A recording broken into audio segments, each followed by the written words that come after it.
Welcome to the Health Daily Show. I'm your host, Chitra Nabat. Joining us today is Michael Greeley, General Partner, Flair Capital Partners. Michael, welcome. Thank you for joining us. Terrific to be here. Love the show. Thank you, Michael. Michael, share with us about Flair Capital Partners and what's different and unique about your firm and investing approach. So we're an early stage healthcare tech venture firm based in Boston. We manage now about $1 billion, all focused on early stage healthcare technologies. We think of our strategy really anchored around the transformation of the business of healthcare. And I think what's particularly unique right now is the way we've architected the LP base. Roughly half the capital come from a few dozen strategics, and they've been super informative, super helpful to our portfolio companies. We now have roughly 35 portfolio companies who've been quite active. And how does that impact your thesis and the specific areas you focus? I think in a number of profound ways, probably the two most notable ways, the principal risk we're taking in this investment strategy really is around product market fit. And so we feel like we're getting access to really unvarnished feedback when we're conducting diligence and insights around where these markets are heading, where product white spaces exist in the large incumbents. And then I think it's been quite helpful as we think about recruiting for our portfolio companies. In many cases, we have launch customers baked in. Sometimes they're co-investors. We track very carefully the amount of commercial activity between our strategics, both revenue and co-investment. And I think that that actually is a really powerful commentary on the quality of many of our companies if they very quickly engage. And in turn, I think we're able to access really interesting talent to join our companies because these companies are launching far faster, we think, because we can bring some of these strategic partnerships to the table. And is this part of how you demonstrate competitiveness to your founders and the companies that you attract to your portfolio? Yeah, I think so. And there's a nuance there. Many of the entrepreneurs are building syndicates, so it's more than just ourselves. So as they think about bringing a few investors together in any particular round, partnering with a firm like ours, and we think we're particularly good at partnering with some of these strategics, but other firms attempt to have similar models. We're a buffer between many of these strategics, so they're not directly on the cap table, for instance. And some entrepreneurs have apprehensions about having strategics too early in the journey. And partnering with firms like ours, you get the benefit of access to these strategics without them necessarily being on the cap table. Almost a year ago, you closed your third fund at $350 million. We're in a very different market environment now, recessionary, inflation, job cuts. Several VC firms, including the big brand funds, are writing down significant portions of their portfolios, especially investments made in the last 3 years. You analyzed more than 85 health tech unicorns recently, whose valuations were pulled down more than 30% last year, with more knocks coming this year. What's happening in the industry and why? Yeah, I think it's a seminal issue that we're all struggling with. You're right. We raised the new fund about 9 months ago. We actually haven't started to invest until just 2 months ago. So it'll be a really interesting time for this new fund to be deployed really over the course of 23 and 24. I think the headline issue is that with the lack of liquidity, it's causing a lot of companies to face really challenging fundraising environments. So in 21, we saw nearly $30 billion invested, according to Rock Health data, in this category. Last year, it was about $15 billion. I think the new normal is going to be running kind of 10 to 15 billion. I think the implication of that is we probably created way too many companies over the last few years. The run rate of company formation is typically 350 to 450 if you look at sort of 10-year trend data, and it spiked to several hundred. And so we now have this landscape that's really quite cluttered with a lot of point solutions. We were actually quite cautious in 21. We made just a very few modest investments.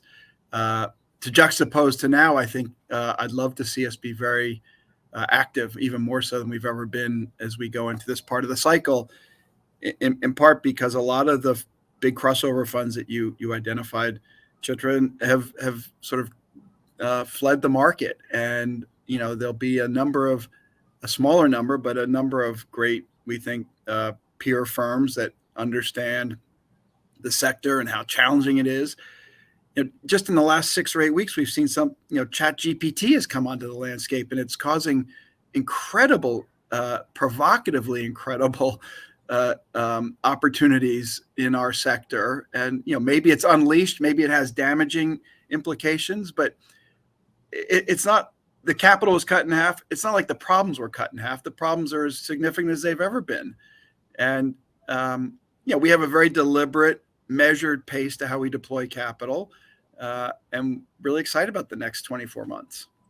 So when you talk about this deliberate, measured pace, share with us a little bit more in terms of what's happening within your portfolio of companies in this environment and how you're risk mitigating. Yeah, so this is why I'm fundamentally so excited. We looked at year-over-year revenue growth. It was more than 60% across the entire book of companies. Quarter over quarter was almost 20%. So there's a real resilience to these budgets, and we should all take real comfort. We're solving real problems. The challenge is we, the entrepreneurs and the investors, need to be relatively well behaved. We're not in a sector where we have multi-billion-dollar outcomes on a regular basis. We have very significant outcomes, but it's not uncapped outcomes. So we have to be very measured at each phase of the journey. Raise what you need to raise. Don't over raise. Don't raise at prices that are unsustainable. And that's what you alluded to, frankly, in your question. There's a lot of reversal of some of these valuation marks that we saw set over the last 18 months, and they weren't sustainable. But it's pretty clear in many of our companies that have really scaled quickly that they can tell with data, and the key is data and attribution, a cost reduction, clinical or administrative, in the near term, and an outcome story with data and attribution in the medium to long term. And if you're able to do that, you create economic value. Just don't get ahead of yourself until you can prove that and claim attribution that your product or service is driving those outcomes. And I take great comfort that these budgets are resilient, the problems are significant, and really incredible talents come into this sector trying to reinvent the business of healthcare. You talk about economic value. What's your advice then to LPs who want to still get into this VC asset class? Because you've got a variety and a distinguished group of LPs. You talked about this earlier, right? Strategic investors, providers, payers, pharmas, as well as endowments, sovereign wealth funds. And overall, VC funding has sunk more than 50% from highs in 2021. It's taking VCs longer to raise less money. So what's your advice to LPs who still want to get into this asset class and see economic value? Yeah, so it's a super complicated sector. Maybe every sector is, but this is particularly complicated. When we were setting up the firm about 8 years ago, and I had spent just prior to that 4 years on the board of the National Venture Capital Association, so I was thinking pretty deeply about the venture capital industry coming out of the 08-09 recession. LPs, I was convinced, were looking for managers, venture funds that were more specialized, more focused. And as you thought about getting exposure to the healthcare technology space, there were just very few firms at the time that they could, quote, buy. If they wanted to get exposure to biotech, there were dozens of great biotech firms. If you wanted consumer net, there were several hundred consumer net firms, but firms that were focused, purpose-built on the healthcare technology sector, there weren't that many.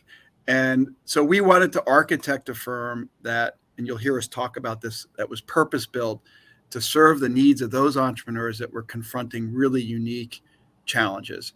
In order to do that, we thought most effectively was to have around the table, around the partnership, strategics. Our strategics, there are close to 30 of them, touch, we think, about 25% of all healthcare spend. And that, as you identified, it's from the entire ecosystem.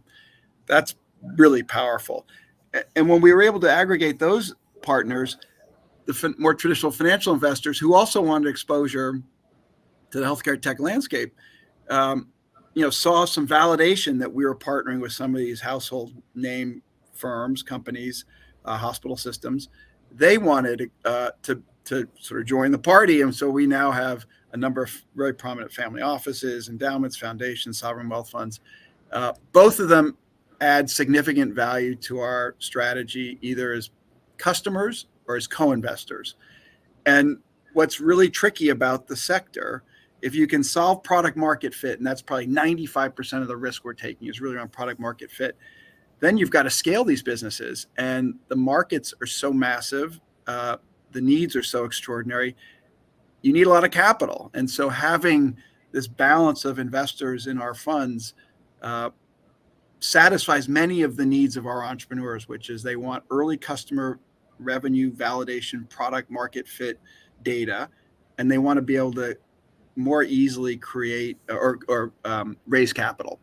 And so we actively partner with our LPs around co-invest, and it's been a really, not that we're a one-stop shop for entrepreneurs, but we want to, we're in the service business, we want to be their partner, and as such, we want to drive success on those two dimensions. And I think that'll be interesting to see. Let's talk in a year from now, as we go through this cycle, will there still be the eagerness of a lot of investors to participate in the category? I think our partners are in it for the long haul and see that these are really viable, exciting models once you get them right and you solve product market fit. Michael, leadership. In life, business, career, there are many rules, codes, norms to how things are done. Where have you been a code breaker, and how did you do it? Good God, that's a tough one. I guess one thing that when I was an organic chemist, I should have been a doctor. I ended up not going to medical school, went to business school, and spent a handful of years on Wall Street, which for many people has been sort of inconsistent with a career in early stage investing. And so if I've broken any codes, I took more of a finance early training and applied it in early stage venture. I think that maybe the implication is we tend to be quite value oriented, which is a little oxymoronic for venture.